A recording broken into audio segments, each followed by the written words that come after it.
বৃষ্টির দিনে এরকম ব্রেড পকোড়া হলে সন্ধেটা পুরো জমে যায় বলো। প্রথমে আলুর একটা পুর বানিয়ে নিয়েছিলাম আর একটা স্লাইস পাউরুটিকে 4 ভাগ করে কেটে নিয়েছিলাম। প্রত্যেকটা ভাগের ওপর আলুর পুরটা মাখিয়ে নিয়ে বেসনে চুবিয়ে ভাজলেই রেডি। পুরটা কিভাবে বানিয়েছিলাম একটু ছোট্ট করে বলে দিই।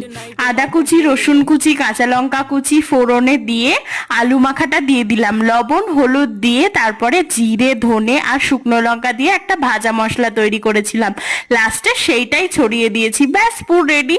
এখানে আমি মাল্টিগ্রেন ব্রেড নিয়েছি, তোমরা হোয়াইট ব্রেডও নিতে পারো, কিন্তু স্লাইস নিও তাহলে সুবিধা হবে। দেখো এখানে আমার কিন্তু মুচমুচে করে ব্রেড পকোড়াগুলো একদম রেডি। তোমাদের দাদা ভাই বলছিল যে খেতে কিনা কি খুবই ভালো হয়েছে, সস দিয়ে খেয়েছিল। সন্ধেবেলায় কি কি খাওয়া দাওয়া করলে অবশ্যই আমাকে কমেন্ট করে জানিও। ইউটিউব থেকে দেখলে সাবস্ক্রাইব আর ফেসবুক থেকে দেখলে ফলো করে দিও।